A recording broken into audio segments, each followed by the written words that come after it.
সম্মানিত মসজিদের মুসল্লি, প্রশংসা আল্লাহর জন্য। শান্তি অবতীর্ণ হোক আল্লাহ রাসূলের উপর সাল্লাল্লাহু আলাইহি ওয়াসাল্লাম।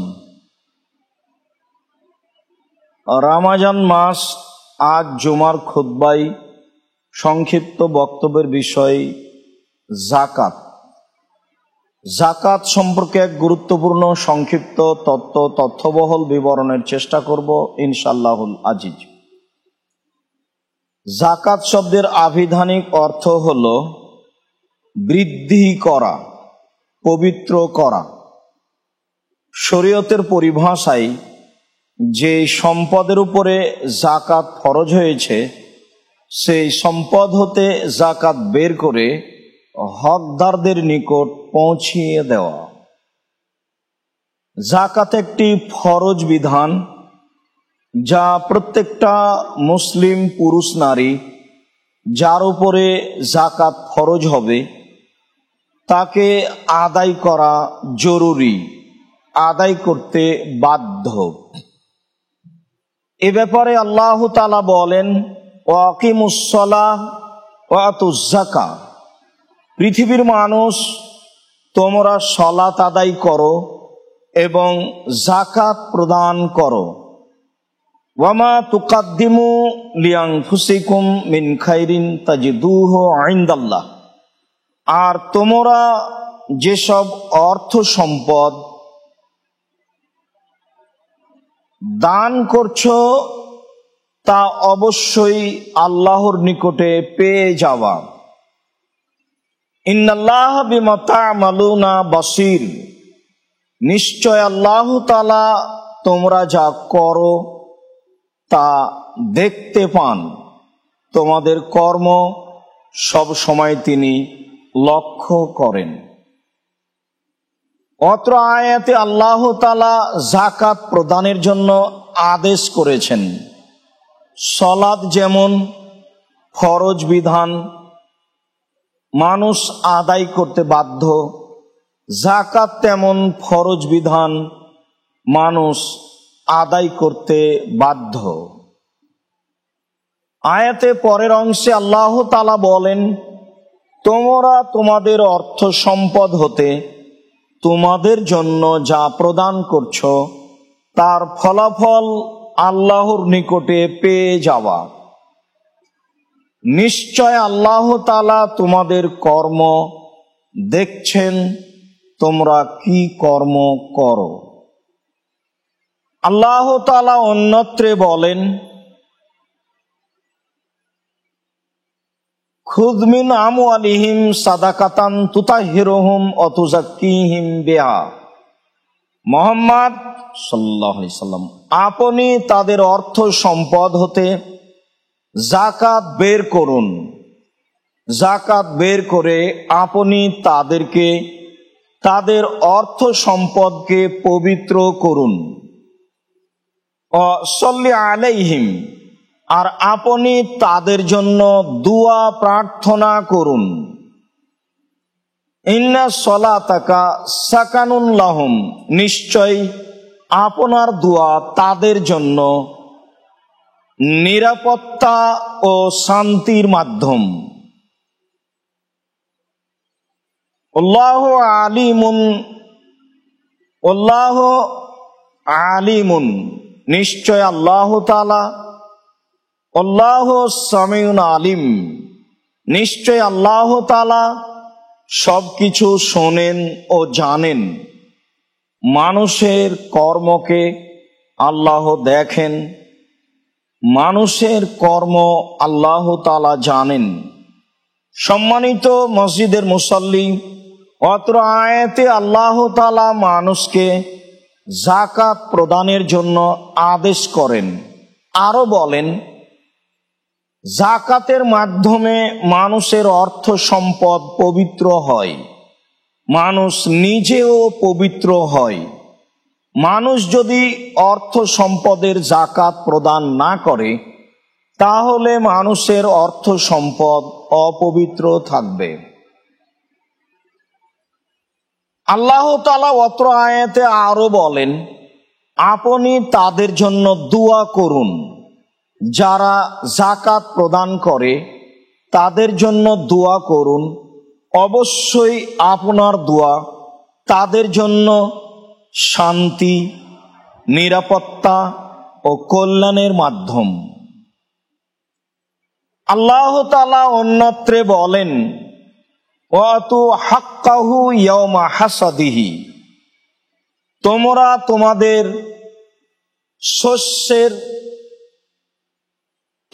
তোমাদের শস্য কাটার দিন শস্যের যাকাত ওশর প্রদান করো।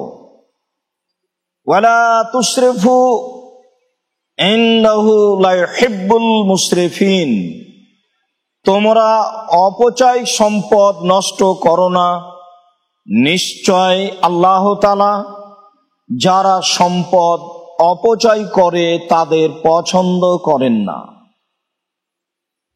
অত্র আয়াতে আল্লাহ তাআলা মানুষকে শস্য কাটার দিন শস্যের যাকাত ওশর প্রদান করার জন্য আদেশ করেন। আল্লাহ তাআলা অন্যত্রে বলেন, ওয়াল্লাযীনা ফি আমওয়ালিহিম হাক্কুম মা'লুম লিস-সাইলি ওয়াল মাহরুম, যাদের অর্থ সম্পদ রয়েছে তাদের অর্থ সম্পদে ভিক্ষুক ও বঞ্চিতদের অধিকার রয়েছে।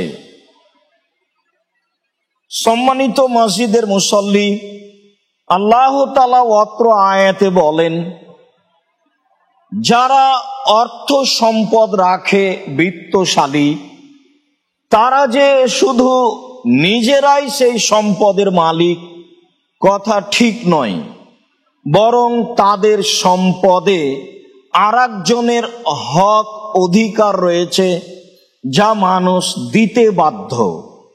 আল্লাহ তাআলা তাকে হক অধিকার বলে উল্লেখ করেন। তারা হচ্ছে নিঃস্ব, তারা হচ্ছে ভিক্ষুক যারা চেয়ে খায়, ফকির যারা চেয়ে খায়, মিসকিন যারা চাইতেও পারে না, সংসারও চলে না। আল্লাহ তাআলা যাকাত বন্টনের কথা যখন বলেন তখন ফকির মিসকিন দিয়ে আরম্ভ করেন। ফকির যারা মানুষের দরজায় হাত পাতে, মিসকিন যারা হাত পাতে না, পাততেও পারে না, এইসব লোকের হক রয়েছে বলে আল্লাহ তাআলা অত্র আয়াতে বলেন। সম্মানিত মসজিদের মুসল্লি, আমরা পৃথিবীর সকল মুসলিম ভাই ও বোনকে যাদের প্রতি যাকাত ফরজ হয়েছে তাদেরকে অর্থ সম্পদ হতে যাকাত বের করে হকদারদের নিকটে পৌঁছিয়ে দেওয়ার জন্য জোরালোভাবে অনুরোধ জানাচ্ছি। যাকাত ফরজের ব্যাপারে একাধিক সহিহ হাদিস রয়েছে। আব্দুল্লাহ ইবনে উমর রাদিয়াল্লাহু তাআলা আনহু বলেন, রাসূল সাল্লাল্লাহু আলাইহি ওয়াসাল্লাম বলেছেন, বুনিয়াল ইসলাম আলা খামস, ইসলামের ভিত্তি হচ্ছে পাঁচটি। ইসলাম নির্ভর করে পাঁচটি ভিত্তির উপর। তার একটি হচ্ছে শাহাদাতে আন লা ইলাহা ইল্লাল্লাহ ওয়া আন্না মুহাম্মাদান আবদুহু রাসূলুহু, এ বলে সাক্ষ্য দেওয়া যে আল্লাহ ছাড়া কোনো মাবুদ নেই, এই বলে সাক্ষ্য দেওয়া যে মুহাম্মদ তার রাসূল এবং তার দাস বান্দা। পাঁচটির এইটি হচ্ছে একটি। যদিও ভারত, বাংলাদেশ, পাকিস্তানের মানুষ সাক্ষীর অর্থ কি তা বুঝে না। আমি সাক্ষ্য দিচ্ছি আল্লাহ ছাড়া কোনো মাবুদ নেই, এর অর্থ হলো কোনো প্রকার শিরক করা যাবে না। যখনই মানুষ শিরক করবে তখন এই সাক্ষ্য নিজ স্থানে বহাল থাকবে না। আর আমি সাক্ষ্য দিচ্ছি মুহাম্মদ আল্লাহর রাসূল এবং তার বান্দা, এই কথার অর্থ হলো এই যে কোনো প্রকার ইবাদত করা যাবে না, তবে রাসূল সাল্লাল্লাহু আলাইহি সাল্লাম যে পথ ও পদ্ধতি উল্লেখ করেছেন, সেই পথ ও পদ্ধতি ছাড়া যখনই মানুষ রাসূল সাল্লাল্লাহু আলাইহি সাল্লামের দেওয়া পথ ও পদ্ধতি ছাড়া ইবাদত করবে, তখন তা বিদআত বলে গণ্য হবে। এটাই হচ্ছে আমি সাক্ষ্য দিচ্ছি মুহাম্মদ আল্লাহর রাসূল। এরপরে রাসূল সাল্লাল্লাহু আলাইহি সাল্লাম বলেন, ওয়া ইকামিস সালাহ, ইসলামের 5টি ভিত্তির দ্বিতীয় হচ্ছে সালাত আদায় করা। ওয়া ইতাইজ যাকাত, ইসলামের তৃতীয় ভিত্তি হচ্ছে যাকাত প্রদান করা। ওয়াল হজ্জে, আর যদি পথ খরচ ব্যবস্থা থাকে তাহলে ইসলামের ভিত্তি হচ্ছে হজ পালন করা। অত্র হাদিসে সিয়াম রোজাকে পরে বলা হয়েছে অসৌমে রমাদান। ইসলামের ভিত্তি হচ্ছে রমজান মাসে সিয়াম পালন করা। হাদিসটি বুখারী মুসলিমে রয়েছে। সম্মানিত মসজিদের মুসল্লি, অত্র সহিহ হাদিসে ইসলামের 5টি ভিত্তি প্রমাণ হয়। তার একটি ভিত্তি হচ্ছে যাকাত প্রদান করা। মানুষ যাকাত প্রদান করতে বাধ্য যদি তার উপরে ফরজ হয় তাহলে। ইবনে আব্বাস রাদিয়াল্লাহু তাআলা আনহু বলেন, লাম্মা বাসা রাসূলুল্লাহ সাল্লাল্লাহু আলাইহি সাল্লাম মুআযান ইলাল ইয়ামান, যখন আল্লাহর নবী মুআয রাদিয়াল্লাহু তাআলা আনহুকে ইয়ামান পাঠান, তখন তিনি তাকে বলেন, ইন্নাকা তাতি কওমান আহলা কিতাবিন, মুআয তুমি এমন একটি সম্প্রদায়ের নিকটে যাচ্ছ যারা হচ্ছে আহলে কিতাব, ইহুদি খ্রিস্টান। তুমি তাদের কাছে গিয়ে প্রথমে বলবে ফালিমুহুম, তুমি তাদের সামনে প্রচার করো, তুমি তাদের বলো শাহাদান লা ইলাহা ইল্লাল্লাহ ওয়া আন্না মুহাম্মাদুর রাসূলুল্লাহ। তারা এই বলে সাক্ষ্য দিবে যে আল্লাহ ছাড়া কোনো মাবুদ নেই। তারপর তারা এই বলে সাক্ষ্য দিবে যে মুহাম্মদ আল্লাহর রাসূল এবং তার বান্দা। সম্মানিত মসজিদের মুসল্লি, অত্র হাদিসে দাওয়াতের একটি নীতিমালা প্রমাণ হয়। দাওয়াতের নীতিমালায় প্রথম নীতি হচ্ছে মানুষকে এক আল্লাহর দাওয়াত দিতে হবে। সবাইকে এই বলে বিশ্বাস করতে হবে যে আল্লাহ এক, অদ্বিতীয়, তার কোনো শরীক নেই। তারপরে মুহাম্মদ আল্লাহ রাসূল, এই কথা মেনে নিতে হবে। এইটা হলো পৃথিবীর প্রত্যেকটা মানুষের জন্য জরুরি। ফাইনহুম আতাউ লিযালিক, যদি মানুষ এইটা মেনে নেয়, ইহুদি খ্রিস্টান যাদের নিকটে তুমি যাচ্ছ তারা যদি তোমার এই দাওয়াত মেনে নেয়, ফালিমুহুম, তাহলে তুমি তাদের জানিয়ে দাও ইন্নাল্লাহ কাদ ফারাজা আলাইহিম খামসা সালাওয়াতিন ফিল ইয়াউমি ওয়াল লাইলা, তাহলে আল্লাহ তাআলা দিন রাত 24 ঘন্টায় 5 ওয়াক্ত সালাত ফরজ করেছেন, যা মানুষ আদায় করতে বাধ্য। ফাইনহুম আতাউ লিযালিক, যদি তারা 5 ওয়াক্ত সালাতের কথা মেনে নেয়, ফালিমুহুম, তাহলে তুমি তাদের বলো নিশ্চয় আল্লাহ তাআলা কাদ ফারাজা আলাইহিম সাদাকা, তাদের প্রতি যাকাত ফরজ করেছেন। তুখাযু মিন আগনিহিম, তাদের যারা ধনী, অর্থ সম্পদ রাখে, তাদের নিকট থেকে এই যাকাত আদায় করা হবে। ফাতুরাদ্দু আলা ফুকরাইহিম, তাদের মধ্যে যারা নিঃস্ব অসহায় রয়েছে, ফকির মিসকিন রয়েছে, তাদের মাঝে তা বন্টন করা হবে। সম্মানিত মসজিদের মুসল্লি, অত্র বুখারী মুসলিমের হাদিসে কয়েকটি জরুরি কথা বলা হয়েছে। তার একটি ফরজ বিধান রাসূল সাল্লাল্লাহু আলাইহি সাল্লাম মুআয রাদিয়াল্লাহু তাআলা আনহুকে বলে পাঠান, তা হচ্ছে যাকাত দেওয়ার কথা তুমি অর্থ সম্পদশালীকে বলে দাও, তাদের নিকট থেকে যাকাত আদায় করো, আর যারা নিঃস্ব গরিব তাদের মাঝে বন্টন করে দাও। যাকাত একটি ফরজ বিধান যা মানুষ আদায় করতে বাধ্য। সংক্ষিপ্ত বিবরণে বুঝছিলাম যাকাত আমাদের দিতে হবে। আমরা মুসলিম, যাদের প্রতি যাকাত ফরজ তারা যাকাত বের করতে বাধ্য। আমরা পরের বিবরণে বলি, যদি মানুষ স্বেচ্ছায় যাকাত না দেয় তাহলে কি হবে? সহিহ হাদিসে বোঝা যায়, যদি মানুষ স্বেচ্ছায় যাকাত প্রদান না করে তাহলে তাদেরকে রশি দিয়ে বেঁধে পিটিয়ে যাকাত আদায় করতে হবে। বিষয়টি অতীব জটিল, বিষয়টি অতীব গুরুত্বপূর্ণ, কেননা এতে নিঃস্ব মানুষের রুজির ব্যাপার রয়েছে। আবু হুরায়রা রাদিয়াল্লাহু তাআলা আনহু বলেন, ফালাম্মা তুফিয়া রাসূলুল্লাহ সাল্লাল্লাহু আলাইহি ওয়াসাল্লাম, যখন আল্লাহর নবী দুনিয়া থেকে বিদায় নিলেন, ওয়া উস্তুখলিফা আবু বকরিন, আর আবু বকর রাদিয়াল্লাহু তাআলা আনহুকে খলিফা নির্বাচন করা হলো।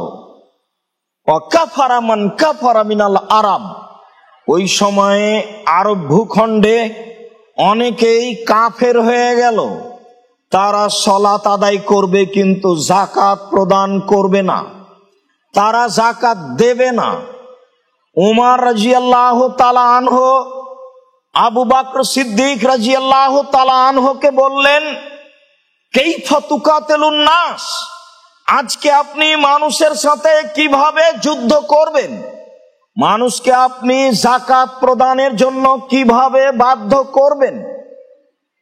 ওয়াকালা রাসূলুল্লাহ সাল্লাল্লাহু আলাইহি সাল্লাম, কেননা রাসূল সাল্লাল্লাহু আলাইহি সাল্লাম বলেছেন, উমিরতু আন উকাতিলান নাস হাত্তা ইয়াকুলু লা ইলাহা ইল্লাল্লাহ, আমাকে আদেশ করা হয়েছে যে মানুষকে আমি বলবো লা ইলাহা ইল্লাল্লাহ বলতে, আমি মানুষকে লা ইলাহা ইল্লাল্লাহ বলতে বাধ্য করব, এই আমাকে আদেশ করা হয়েছে।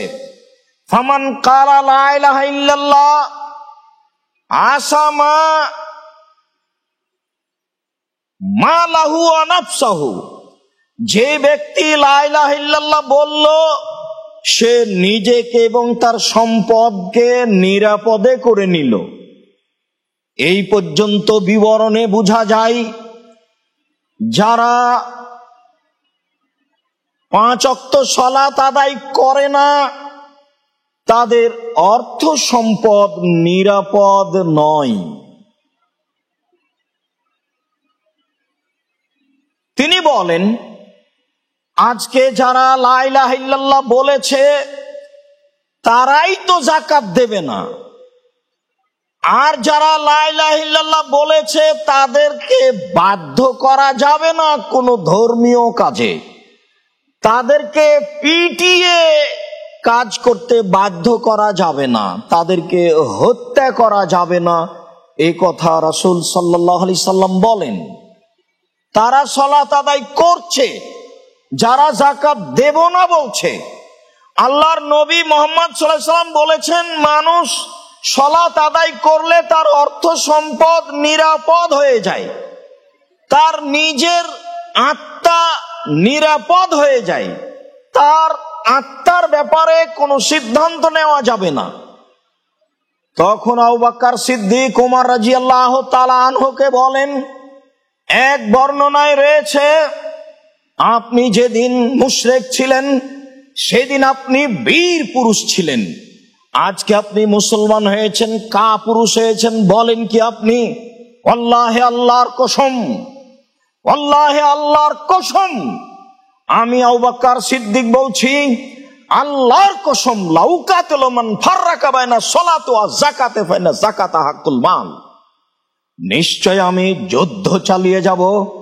যারা সালাত আদায় করবে, যাকাত দেবে না, তাদের সাথে, যারা সালাত এবং যাকাতের মাঝে পার্থক্য সৃষ্টি করবে, তাদের সাথে আমি যুদ্ধ চালিয়ে যাব।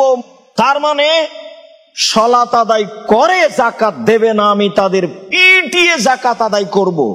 শুধু তাই নয়, পরের বাক্যে আবু বকর সিদ্দিক রাদিয়াল্লাহু তাআলা আনহু বলেন, ওয়াল্লাহি লাউ মানাউনি ইকালান কানু ইয়াদুনহু ইলা রাসূলিল্লাহ সাল্লাল্লাহু আলাইহি সাল্লাম। রাসূলের যুগে যদি মানুষ গরু যাকাত দিতে এসে তার রশি দিয়ে গেছে, অর্থাৎ ধান ওসর দিতে এসে, শস্য ওসর দিতে এসে শস্য দিয়ে গেছে, বস্তাও দিয়ে গেছে। রাসূলের যুগে পশু প্রাণী যাকাত দিতে এসে পশু প্রাণী রেখে গেছে, তার রশিও রেখে গেছে। আজ আমার যুগে যদি মানুষ শস্য ওসর দেয়, বস্তা না দেয়, পশু প্রাণী যাকাত দেয়, রশি না দেয়, শস্য তো দূরের কথা, পশু প্রাণী দূরের কথা, আমি বস্তা এবং রশির জন্য যুদ্ধ চালিয়ে যাব। আমি আবু বকর সিদ্দিক পিটিয়ে বস্তা ও রশি আদায় করব। হাদিস বুখারী মুসলিম। সম্মানিত মসজিদের মুসল্লি, অত্র সহিহ হাদিসে স্পষ্ট আমরা বুঝতে পারি যে যদি ইসলামিক ক্ষমতা থাকে, তাহলে যাদের প্রতি যাকাত ফরজ হয়েছে তারা যদি যাকাত না দেয়, তারা যদি 5 ওয়াক্ত সালাত আদায় করে, তবুও তাদের হাতে রশি দিয়ে পিটিয়ে তাদের কাছ থেকে যাকাত আদায় করতে হবে। এটাই শরীয়ত।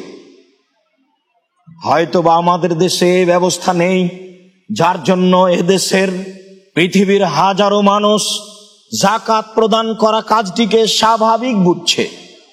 ইসলামের 5টি বিধানের মধ্যে যাকাতের বিধানটি যত শক্তিশালী ভাবে বলা হয়েছে, এত কঠোর ও কঠিন ভাবে অন্য বিধানকে পেশ করা হয়নি। কেন? এর মধ্যে নিঃস্ব মানুষের রুজির ব্যবস্থা রয়েছে। আল্লাহ তাআলা বিত্তশালীদের সম্পদের মাঝে নিঃস্ব মানুষের রুজি রেখে দিয়েছেন, কাজেই সে দিতে বাধ্য। এ পর্যন্ত বিবরণে বুঝছিলাম, মানুষ যদি স্বইচ্ছায় যাকাত না দেয়, তাহলে তাকে পিটিয়ে তার অর্থ সম্পদের যাকাত বের করা হবে। আমরা এর পরের অংশে বুঝি, মানুষ যদি স্বইচ্ছায় যাকাত প্রদান না করে, আর যদি বাধ্য না করা হয়, তাহলে তার অর্থ সম্পদ অপবিত্র থাকবে। আল্লাহ তাআলা বলেন, মুহাম্মদ সাল্লাল্লাহু আলাইহি সাল্লাম, আপনি মানুষের অর্থ সম্পদ হতে যাকাত বের করে তাদেরকে, তাদের অর্থ সম্পদকে পবিত্র করুন। মানুষ যাকাত বের না করলে অর্থ সম্পদ অপবিত্র থাকে। অত্র আয়াত তার প্রমাণ। আবু হুরায়রা রাদিয়াল্লাহু তাআলা আনহু বলেন, রাসূল সাল্লাল্লাহু আলাইহি সাল্লাম বলেছেন, লা তুকবালু সালাতুন বিগাইরি তাহুর, ওযু ছাড়া সালাত কবুল হয় না। ওয়ালা সাদাকাতুন মিন গুলুল, অবৈধ সম্পদের সাদকা দান কবুল হয় না। মানুষ যদি অন্যায়ভাবে অর্থ সম্পদ উপার্জন করে, সেইটা যদি আল্লাহর পথে দান করে, তাহলে তা কবুল হবে না। কেননা তা অপবিত্র। আবু হুরায়রা রাদিয়াল্লাহু তাআলা আনহু বলেন, রাসূল সাল্লাল্লাহু আলাইহি ওয়াসাল্লাম বলেছেন, ইন্নাল্লাহ তাইয়্যিব, নিশ্চয় আল্লাহ তাআলা পবিত্র। লা ইয়াকবালু ইল্লা তাইয়্যিবা, আল্লাহ তাআলা পবিত্র ছাড়া কবুল করেন না।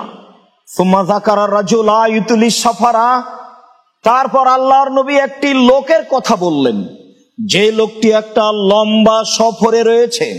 ওয়াসাসা আকবারা, তার মাথার চুলগুলি এলোমেলো হয়ে গেছে, ঠিক মতো গোসল করেনি, ঠিক মতো মাথার চুল চিরনি করেনি। সে সফরে রয়েছে, ওয়ামুদ্দ ইলাইহি, তারপর লোকটি তার দুই হাতকে আল্লাহর নিকটে প্রশস্ত করেছে। সে বলছে, রব্বি রব্বি, হে আমার প্রতিপালক, আমি বিপদগ্রস্ত, তুমি আমাকে বিপদ থেকে উদ্ধার করো। কিন্তু মাতামুহু হারাম, তার খাদ্য আছে হারাম, ওয়া মাশরাবুহু হারাম, তার পানি হচ্ছে হারাম, ওয়া মালবাসুহু হারাম, তার পোশাক হচ্ছে হারাম, ও গুজিয়া বিল হারাম, তার রুজি জীবিকা নির্বাহ হারাম, ওয়ান্না ইস্তাজাবু লাহু, তার দোয়া প্রার্থনা কি করে কবুল হতে পারে? মুসলিম। অত্র সহিহ হাদিসে বোঝা যায়, মানুষের অর্থ সম্পদ যদি অপবিত্র থাকে তাহলে মানুষের ইবাদত কবুল হবে না। মানুষের খাদ্য যদি অপবিত্র থাকে, মানুষের পানি যদি অপবিত্র থাকে, মানুষের পোশাক যদি অপবিত্র থাকে, মানুষের আয় রোজগার রুজি যদি অপবিত্র থাকে, তাহলে তার কোনো ইবাদত কবুল হবে না। অবৈধ অপবিত্র সম্পদ আল্লাহ তাআলা কবুল করেন না। অত্র সহিহ হাদিসে এটাই স্পষ্ট প্রমাণ হয়। জাবের রাদিয়াল্লাহু তাআলা আনহু বলেন, রাসূল সাল্লাল্লাহু আলাইহি ওয়াসাল্লাম বলেছেন, লা ইয়াদখুলুল জান্নাতা লাহামুন নাবাতা মিনাস সুহতি, ওই শরীর, ওই গোশত জান্নাতে প্রবেশ করবে না যেই শরীর, যেই গোশত অবৈধ সম্পদে বৃদ্ধি পায়। অকুল্লু লাহমিন নাবাতা মিনাস সুহতি কানাতিন নারু আউলা বিহি, আর প্রত্যেক যে শরীর গোশত অবৈধভাবে বৃদ্ধি পায় তার জন্য জাহান্নাম যথেষ্ট। সম্মানিত মসজিদের মুসল্লি, যেই সম্পদে যাকাত বের করা হয় না সেই সম্পদ অপবিত্র। মানুষ যদি সেই সম্পদ ভক্ষণ করে তাহলে সেই শরীর জান্নাতে যাবে না, এ কথাই ঠিক, যা অত্র হাদিসে স্পষ্ট প্রমাণ হয়। আবু বকর রাদিয়াল্লাহু তাআলা আনহু বলেন, রাসূল সাল্লাল্লাহু আলাইহি সাল্লাম বলেছেন, লা ইয়াদখুলুল জান্নাতা জাসাদুন গুযিয়া বিল হারাম, ওই শরীর জান্নাতে প্রবেশ করবে না যেই শরীর হারাম উপায়ে বৃদ্ধি পায়। যেই শরীর হারাম ভক্ষণ করে সেই শরীর জান্নাতে প্রবেশ করবে না। যেই সম্পদে ওসর যাকাত বের করা হয় না তা অপবিত্র সম্পদ, সেই সম্পদের দান সাদকা কবুল হবে না। সেই সম্পদ ভক্ষণ করে কোনো ইবাদত কবুল হবে না। সেই সম্পদ ভক্ষণ করার ফলাফল হবে জাহান্নাম। সম্মানিত মসজিদের মুসল্লি, বিষয়টি বিবেচনা করে ভেবে আমল করার চেষ্টা করি। আল্লাহ আমাদের তৌফিক দান করুক। আল্লাহুম্মা আমিন। আল্লাহুম্মা সাল্লি আলাইহি, আল্লাহুম্মা বারিক আলাইহি। আলহামদুলিল্লাহ ওয়াহদা, ওয়াসসালাতু ওয়াসসালামু আলা মান লা নাবিয়্যা বাদা। সম্মানিত মসজিদের মুসল্লি, আমরা যাকাতের আলোচনায় বেশ কিছু বিষয় আঁচ করতে পেরেছি। আমরা এই পর্যায়ে বলতে চাচ্ছি, অপবিত্র সম্পদ হতে আল্লাহর নবী নিজে এবং সাহাবীগণ কিভাবে সতর্ক থাকতেন। আনাস রাদিয়াল্লাহু তাআলা আনহু বলেন, মাররান নবী সাল্লাল্লাহু আলাইহি ওয়াসাল্লাম বিতামারাতিন ফিত তারিক, একদা আল্লাহর নবী রাস্তায় একটা পড়ে থাকা খেজুরের পাশ দিয়ে হেঁটে যাচ্ছিলেন। তিনি রাস্তায় হেঁটে যাচ্ছেন, রাস্তায় একটি খেজুর পড়ে আছে। ফাকালা, তিনি বললেন, লাউলা আন্নী আখাফু আন তাকুনা মিনাস সাদকা, আমি যদি এই খেজুরটি সাদকার খেজুর হতে পারে বলে আশঙ্কা না করতাম, লাকালতোহা, তাহলে আমি এই খেজুরটি খেয়ে নিতাম। বুখারী মুসলিম। সম্মানিত মসজিদের মুসল্লি, রাসূল সাল্লাল্লাহু আলাইহি সাল্লামের উপরে যাকাত সাদকা হারাম। রাস্তায় একটা খেজুর পড়ে আছে, তিনি সন্দেহ পোষণ করছেন যে এইটা সাদকার হতে পারে, যার কারণে তিনি খেজুরটা খাচ্ছেন না। খেলেন না। তার মানে একটা খেজুর জাকাত সাদকার খেজুর হতে পারে বলে তিনি খেলেন না কেন? তিনি নিজের উপরে জাকাত সাদকাকে হারাম মনে করেন, এই জন্য তার উপরে জাকাত সাদকা বৈধ, হালাল নয়। আবু হুরায়রা রাদিয়াল্লাহু তাআলা আনহু বলেন, আখাদাল হাসান ইবনে আলী তামারাতান মিন তামারিস সাদাকা। একদা আলী রাদিয়াল্লাহু তাআলা আনহুর ছেলে হাসান একটি জাকাতের খেজুর নিয়ে নেয়। ফা জালাহা ফি ফিহি, সেই জাকাতের খেজুরটি নিয়েই বাচ্চা মুখে দিয়ে দেয়। রাসূল সাল্লাল্লাহু আলাইহি সাল্লাম দ্রুত তার কাছে গিয়ে বলছেন, কিখ কিখ, এটা বের করে ফেলো, এটা বের করে ফেলো, লিয়াত্রা হা হা, যেন তিনি ওটা মুখ থেকে বের করে দেন। বিবরণে যা বোঝা যায়, তিনি আঙ্গুল দিয়ে সেটা বের করে দিতে চাচ্ছেন। তারপরে তিনি বলছেন, হাসান তুমি জানো না, নিশ্চয় জাকাত সাদকা আমরা খাই না, জাকাত সাদকা আমাদের জন্য বৈধ নয়।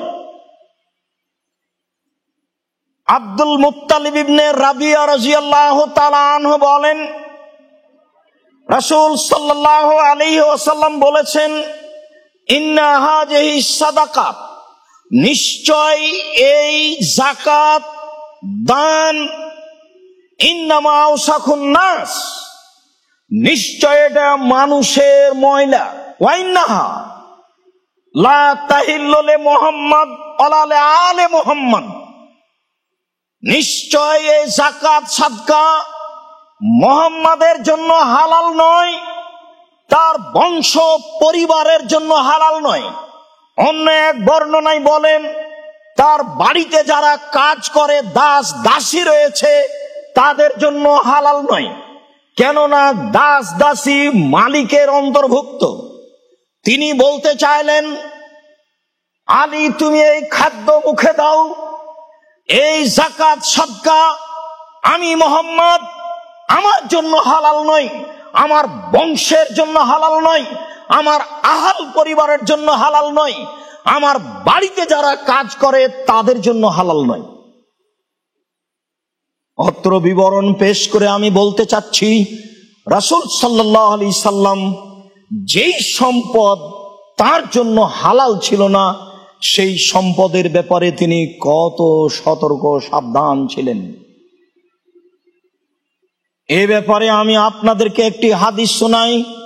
আয়েশা রাদিয়াল্লাহু তাআলা আনহা বলেন, কানা লি আবু বকর সিদ্দিক গোলাম, আবু বকর সিদ্দিক রাদিয়াল্লাহু তাআলা আনহুর একটি গোলাম ছিল। ইখরুজু লাহুল খারাজা ওয়া ইয়াকুলু মিন খারাজিহি, তিনি তার রাজস্ব নির্ধারণ করেছিলেন, বলেছিলেন তোমাকে প্রত্যেক দিন এই পরিমাণ শস্য সম্পদ আমাকে প্রদান করতে হবে। ওই গোলাম যে রাজস্ব আবু বকর সিদ্দিক রাদিয়াল্লাহু তাআলা আনহুকে প্রদান করত, সেইখান থেকে তিনি খেতেন। ফাজা ইয়াওমান বিশাইইন ফাকালা মিনহু আবু বকর সিদ্দিক, একদা ওই গোলাম কিছু খাদ্য নিয়ে চলে আসে, আবু বকর সিদ্দিক রাদিয়াল্লাহু তাআলা আনহু সেখান থেকে খেয়ে নেন। তখন গোলাম বলে, আতাদরি মা হাজা, আপনি কি জানেন এটা কি? কালা আবু বকর সিদ্দিক মা হুয়া, আবু বকর সিদ্দিক রাদিয়াল্লাহু তাআলা আনহু বলেন, কি সেটা, কি বলো তুমি, এটা কি? তখন গোলাম বলে, ইন্নী তাকাহানতু লিল ইনসানি ফিল জাহেলিয়া, আমি জাহেলিয়াতের যুগে গণকি করতাম। ওমা উহসিনুল কাহানাতা, আমি ভালো গণকি জানতাম না। ইল্লা আন্নী খাদাতু, আমি মানুষকে প্রতারণা দিতাম। গণকির প্রায়শই প্রতারণা। ও বলছে আমি ভালো গণকি জানতাম না, আমি মানুষকে প্রতারণা দিয়ে পয়সা আদায় করতাম। ফালাকিয়ানি ফাআতানি হাদা ফাআতানি বিদালিক, এক লোকের সাথে আমার সাক্ষাৎ হয়ে গেল, যার ব্যাপারে আমি গণকি করেছিলাম, সেই সময়ের এই খাদ্য আমাকে দিয়েছে, সেইটা হলো এইটা যেটা আপনি খেয়ে নিলেন। আল্লাযী আকালতা মিনহু, যেখান থেকে আপনি খেয়ে নিলেন। ফাকা ইয়াদাহু ফাদখালা ইয়াদাহু ওয়াকা কুল্লা শাইইন ফি বাতনিহি। আবু বকর সিদ্দিক রাদিয়াল্লাহু তাআলা আনহু তার মুখের ভিতরে হাত ঢুকিয়ে পেটের ভিতরে যা ছিল তিনি সবকে বমন করে বের করে দিলেন। সম্মানিত মসজিদের মুসল্লি, পৃথিবীর সকল মুসলিম ভাই বোন, আমরা আপনাদেরকে হাদিসের অনুবাদ করে জানাচ্ছি, সাহাবীর অবৈধ সম্পদের ব্যাপারে সতর্কতা। যেই অবৈধ খাদ্য ভিতরে চলে গেছে তাকে অবৈধ বলে কিভাবে বের করে দিচ্ছেন তার জাজল্য প্রমাণ পৃথিবীতে আজও রয়েছে। কে বলে কাকে ধর্মের কথা? মানুষের তো চলে কেচ্ছা কাহিনী, গল্প, যার কারণেই মানুষ হক থেকে বহু দূরে। সম্মানিত মসজিদের মুসল্লি, আমরা বিবরণে বুঝতে পারছিলাম, যদি মানুষ অর্থ সম্পদের যাকাত বের না করে তাহলে মানুষের অর্থ সম্পদ অবৈধ থাকে। আমি মনে করি, মাঝে মধ্যে বলেও থাকি, মানুষকে ওসর যাকাতের সম্পদের ব্যাপারে সতর্ক থাকতে হবে গমা গোখরা সাপের চেয়ে বেশি। গোখরা সাপ যদি ঘরে থাকে দংশন করতেও পারে, নাও করতে পারে। করেও যদি একজন মারা যাবে, সারা পরিবারের সদস্য মারা যাবে না। কিন্তু মানুষ যদি তার অর্থ সম্পদের ওসর যাকাত বের না করে তাহলে অর্থ সম্পদ অপবিত্র থাকবে, সারা পরিবার মারা যাবে।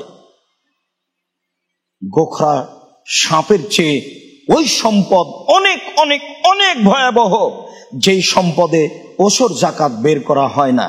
সম্মানিত মসজিদের মুসল্লি, আমরা পৃথিবীর সকল দিনী মুসলিম ভাই ও বোনকে তাদের অর্থ সম্পদের যাকাত বের করার জন্য অনুরোধ জানিয়ে বলছি, যাকাতের পরিমাণ, যাকাতের নিসাব বিভিন্ন হাদিসে বোঝা যায় 30টি গরু হলে একটি গরু যাকাত দিতে হয়, 40টি ছাগল হলে একটি ছাগল যাকাত দিতে হয়, 20 মিসকাল অর্থাৎ 7.5 ভরি স্বর্ণ হলে ব্যবহারিক ও অব্যবহারিক সব মিলে যদি 7.5 ভরি স্বর্ণ হয়, আপনার স্ত্রীর, আপনার মেয়ে যতক্ষণ পর্যন্ত বিবাহ হয়নি ততক্ষণ পর্যন্ত আপনার অধীনে রয়েছে, এদের সবার মিলে যদি 7.5 ভরি স্বর্ণ হয় তাহলে বিক্রি মূল্য হিসাব করে শতকরা 2.5 টাকা যাকাত দিতে আপনি বাধ্য, দিতেই হবে। রূপা 52.5 তোলা 200 দেরহাম, 200 দেরহাম সহ 200 দেরহাম সমান 52.5 তোলা। যদি আপনার 52.5 তোলা রূপা থাকে তাহলে বিক্রি মূল্য হিসাব করে জেনে শতকরা 2.5 টাকা যাকাত দিতে আপনি বাধ্য। আপনার বাড়ির অর্থ সম্পদ, শস্য, যদি আপনি অর্থ সম্পদ শস্যের যাকাত না দেন অবস্থা কি হবে তা পরের অংশে একটু বলছি, এইখানে হিসাবটা আপনাকে জানিয়ে রাখি। একাধিক সহিহ হাদিস অনুযায়ী বোঝা যায় 18 মণ 30 কেজি শস্য হলে 20 ভাগের 1 ভাগ শস্য ওসর দিতে হবে। 5 অসাক, 1 অসাক সমান 60 সা, আর 1 সা সমান 2.5 কেজি। এই হলো মোট 18 মণ 30 কেজি। 18 মণ 30 কেজি শস্য হলে তাতে শতকরা 20 ভাগের 1 ভাগ ওসর দিতে হবে।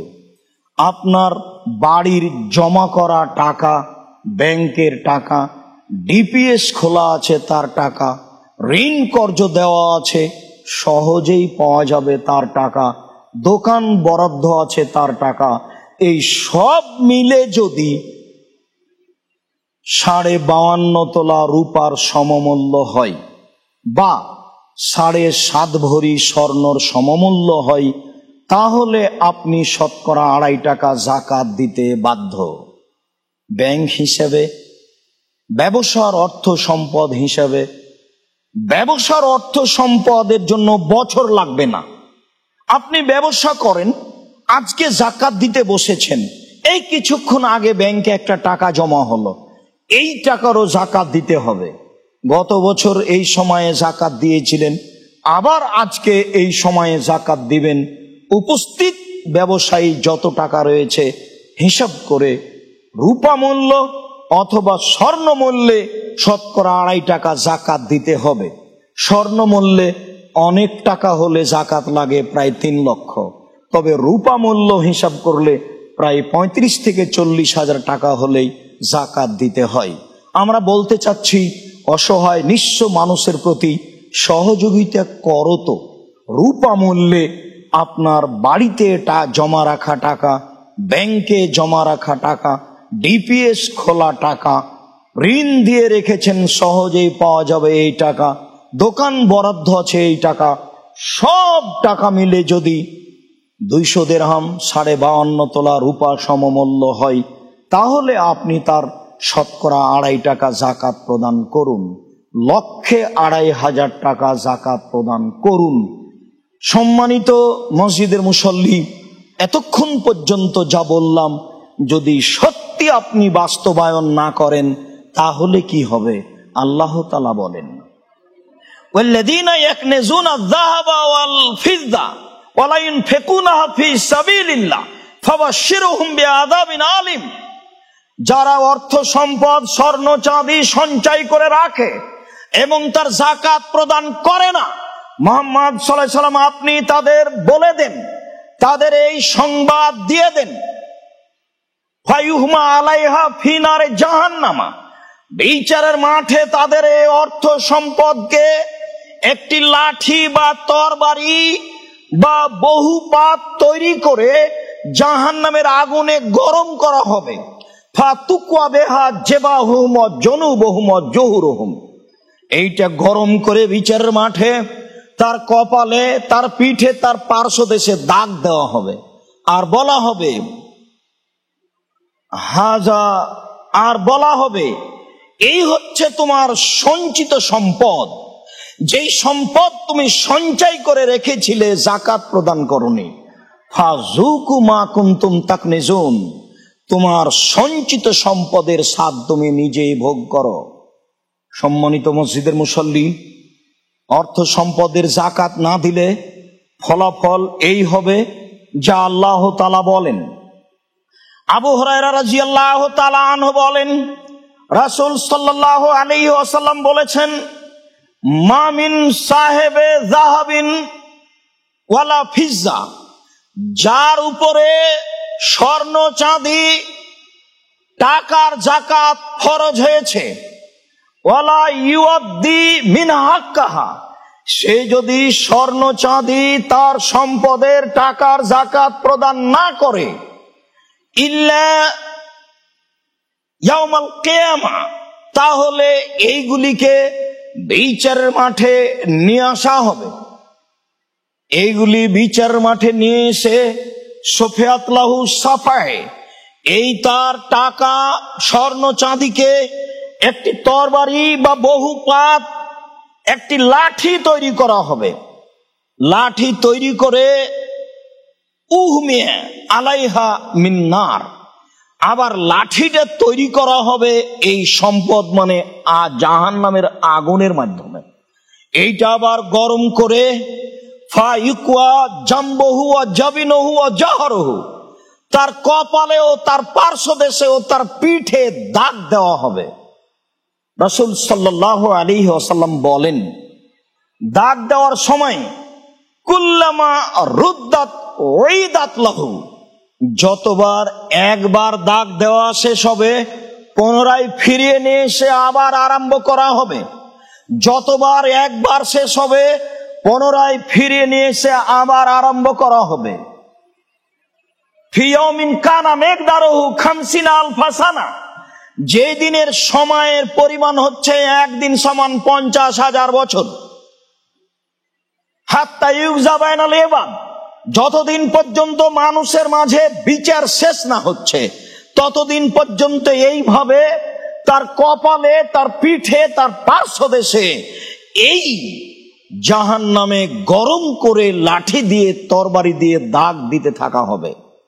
সম্মানিত মসজিদের মুসল্লি, পরিস্থিতি কত কঠিন আমি তা কি দিয়ে বুঝাই?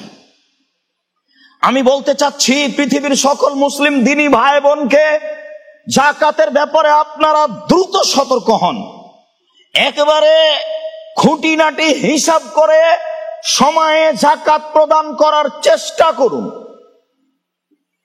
আবু হুরায়রা রাদিয়াল্লাহু তাআলা আনহু বলেন, রাসূল সাল্লাল্লাহু আলাইহি সাল্লাম বলেছেন, মান আতাহুল্লাহু মালান ফালাম ইউদ্দি যাকাতাহু মুসাল্লাহু মালুহু ইয়াউমাল কিয়ামা সুজা আকরা লাহু জাবিবাতান।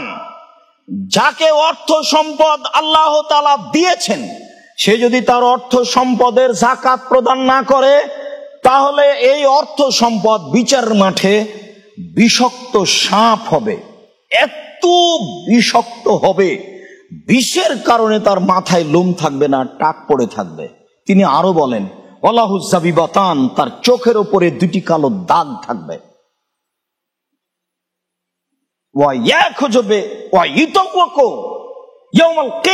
এই বিষাক্ত সাপকে তার গলায় পেঁচিয়ে দেওয়া হবে বিচারের মাঠে।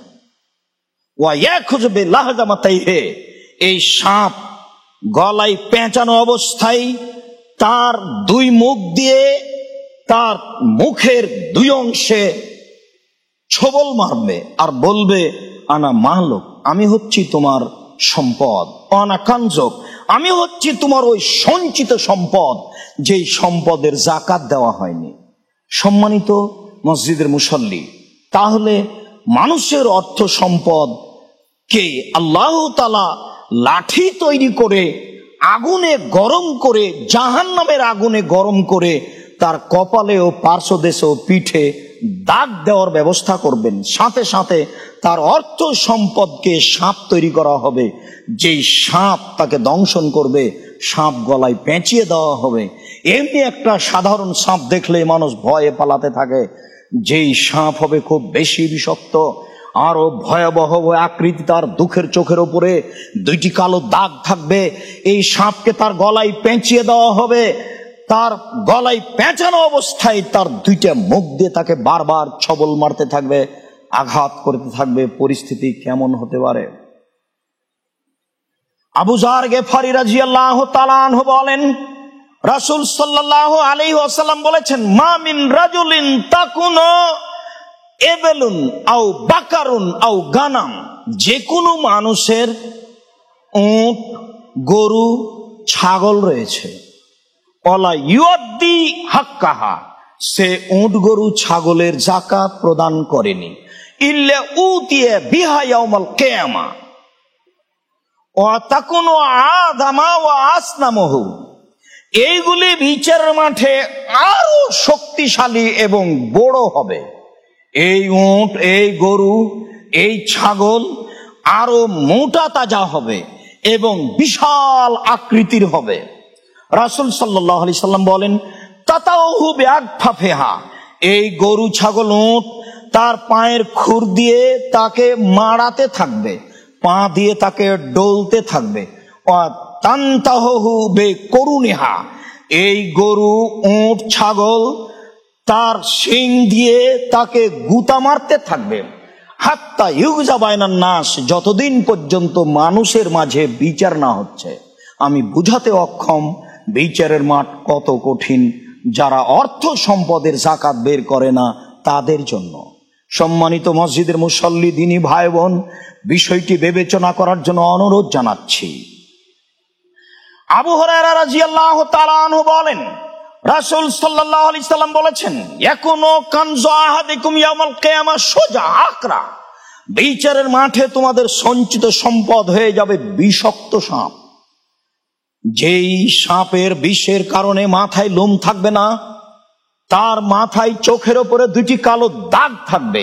ইয়াফিরু মিনহু সাহেবহু, ওই অর্থ সম্পদের মালিক ওই সাপ দেখে দৌড়িয়ে পালাতে থাকবে। এই সাপ তাকে পাল্টা ধাওয়া করে ধরার জন্য ছুটতে থাকবে। মালিক আগে আগে পালাবে, সাপটি পিছনে পিছনে ধাওয়া করে যাবে। মানুষের বাঁচার শেষ চেষ্টা হলো হাত দিয়ে দেওয়া, ফায়ুলকে মুহ আসাবে আহ, শেষ পর্যন্ত তার দুই হাতকে সাপের মুখে দিয়ে নিজেকে বাঁচানোর চেষ্টা করবে। মানুষের জীবনে বাঁচার শেষ চেষ্টা হচ্ছে দুই হাত। রিক্সায় এসে ধাক্কা লাগলে ও হাত দিয়ে নিজেকে বাঁচানোর চেষ্টা করে, কোনো কিছুর আঘাত লাগলে ও হাত দিয়ে নিজেকে বাঁচানোর চেষ্টা করে। মানুষের জীবনের বাঁচার শেষ চেষ্টা হচ্ছে দুই হাত দিয়ে তাকে এড়ানো। বিচারের মাঠে বিষাক্ত সাপ যখন তাকে ধাওয়া করবে, আরো পালাতে থাকবে, পালাতে পালাতে শেষ চেষ্টা, সাপ তাকে ধরে নিবে যখন, তখন সে নিজেকে বাঁচাতে গিয়ে তার দুই হাতকে সাপের মুখে ঢুকিয়ে দিবে। সম্মানিত মসজিদের মুসল্লি, বলছিলাম যাকাত অর্থ সম্পদের বিষয়টি কত জটিল ও কঠিন। সম্মানিত মসজিদের মুসল্লি, আমরা এই অংশে এসে আপনাদেরকে স্মরণ করাচ্ছি জামিয়া সালাফিয়ার কথা। আপনাদের জানা আছে এই দেশে বড় বড় দুইটি প্রতিষ্ঠান, জামিয়া সালাফিয়া রূপগঞ্জ নারায়ণগঞ্জ ঢাকা, জামিয়া সালাফিয়া ডাঙ্গিপাড়া পবা রাজশাহী। এই দুইটি বড় বড় প্রতিষ্ঠান, যেটি জামিয়া সালাফিয়া রূপগঞ্জ নারায়ণগঞ্জ ঢাকা প্রায় 14 থেকে 16 বিঘা জমির উপরে অবস্থিত, যেইটা ডাঙ্গিপাড়া পবা রাজশাহী সেইটা প্রায় 16 থেকে 18 বিঘা জমির উপরে অবস্থিত। এই দুইটি বড় বড় প্রতিষ্ঠানের কথা আপনাদের জানা আছে। এই দুইটি প্রতিষ্ঠানের এখন আবাসিক অবস্থা সংকটে, ছেলে মেয়েদের থাকার জায়গা উপযুক্ত হচ্ছে না, কাজেই নির্মাণের প্রয়োজন। যেসব বিল্ডিংয়ে ছেলে মেয়েদের আবাসিক ব্যবস্থা করতে হবে। সাথে সাথে আপনারা জানেন বায়তুল হাম জামে মসজিদের কথা। জামিয়া সালাফিয়া ডাঙ্গিপাড়া পবা রাজশাহীর বায়তুল হাম জামে মসজিদটি প্রায় 90% জমির উপরে অবস্থিত, যার একতলায় 3000 মুসল্লি একসাথে সালাত আদায় করতে পারে। বাংলাদেশে সঠিক আকীদার সবচেয়ে বড় মসজিদ। অত্র মসজিদটির 2 তলার কাজ আরম্ভ হয়েছে। সম্মানিত পৃথিবীর দ্বীনি মুসলিম ভাই বোন, আমরা আপনাদেরকে অত্র প্রতিষ্ঠানের অবকাঠামোর প্রতি লক্ষ্য রাখার জন্য অনুরোধ জানাচ্ছি। আপনারা অবগত আছেন এই 2 প্রতিষ্ঠানে শিক্ষক কর্মচারী সংখ্যা 156 জন, ছাত্র ছাত্রী প্রায় 3000। সবাই ভিন্ন ভিন্ন অবস্থায় ভিন্ন ভিন্ন স্থানে অবস্থান করে। প্রায় ছেলে মেয়ে আবাসিক থাকে। তার 535 জন অসহায় এতিম, তার এতিম সংখ্যা হচ্ছে 130 জন। আমরা এদেশের ও বাহিরের সকল দ্বীনি মুসলিম ভাই ও বোনকে এই জামিয়া সালাফিয়ার জন্য আন্তরিকভাবে যেটা জোরালো দাবি জানিয়েছি, সেটা হচ্ছে আপনারা বিষয়টি আমার উপরে চাপিয়ে দেওয়ার চেষ্টা করিয়েন না।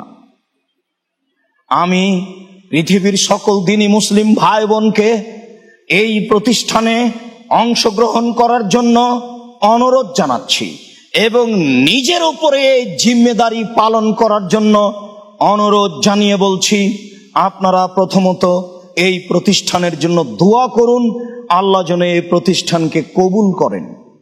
আল্লাহুম্মা আমিন। যদি ওপরে কবুল হয়ে যায়, সারা পৃথিবীর মানুষ যদি ভিন্ন পথে চলে তবুও তার কোনো সমস্যা হবে না। আর যদি ওপরে কিছু নড়চড় হয়ে যায়, সারা পৃথিবীর মানুষ যদি লেগে থাকে, তাহলে তার কোনো সফলতা আনতে পারবে না। মর্মে পৃথিবীর সকল দ্বীনি ভাই ও বোনকে আমরা আন্তরিকভাবে অত্র প্রতিষ্ঠানের জন্য দোয়া করার অনুরোধ জানাচ্ছি। সাথে সাথে সকলকেই যার যতটুকু সম্ভব দান করার জন্য, দানের হাত প্রশস্ত করার জন্য অনুরোধ জানাচ্ছি। আপনারা দান করত এইসব নাম্বারগুলি ব্যবহার করুন। বিশেষভাবে অ্যাকাউন্ট নাম্বার ব্যবহার করুন 0071120004027 আল আরাফা ইসলামী ব্যাংক, রাজশাহী, আব্দুর রাজ্জাক। এছাড়া আপনারা যৌথ অ্যাকাউন্ট ব্যবহার করুন MSND82 ইসলামী ব্যাংক, রাজশাহী। এছাড়া আপনারা বাড়িতে বসে ব্যবহার করুন জামিয়া সালাফিয়ার পক্ষ থেকে বিকাশ এজেন্ট নাম্বার 01793638180। এছাড়া আপনারা জামিয়া সালাফিয়ার পার্সোনাল বিকাশ নাম্বার ব্যবহার করুন 01717088967। এছাড়াও জামিয়া সালাফিয়ার পার্সোনাল বিকাশ নাম্বার ব্যবহার করুন 01773925235। সম্মানিত দিনী মুসলিম ভাই বোন, আমরা খাকসার আন্তরিকভাবে আপনাদের জন্য দোয়া করি। আল্লাহ আপনাদের অর্থ সম্পদে বরকত দান করুক। আল্লাহ আপনাদের আহাল পরিবার ছেলে মেয়েকে হেফাজতে রাখুক। আপনাদের যারা মারা গেছে তাদের কবরের শাস্তি মাফ করুক। আপনাদের যারা আত্মীয় স্বজন বেঁচে রয়েছে আল্লাহ তাদেরকে নিরাপদে রাখুক। যারা অসুস্থ তাদের আরোগ্য দান করুক। আমরা আল্লাহর দরবারে এই জোরালো জুমার খুতবার শেষে দাবি জানিয়ে বলছি, আল্লাহ তুমি আমাদের এই দাবি দাওয়াকে কবুল করো। তোমার দরবারে এই জোরালো দাবি রেখে আজকের জুমার খুতবা এখানেই শেষ করলাম। সাল্লাল্লাহু আলাইহি ওয়াসাল্লাম।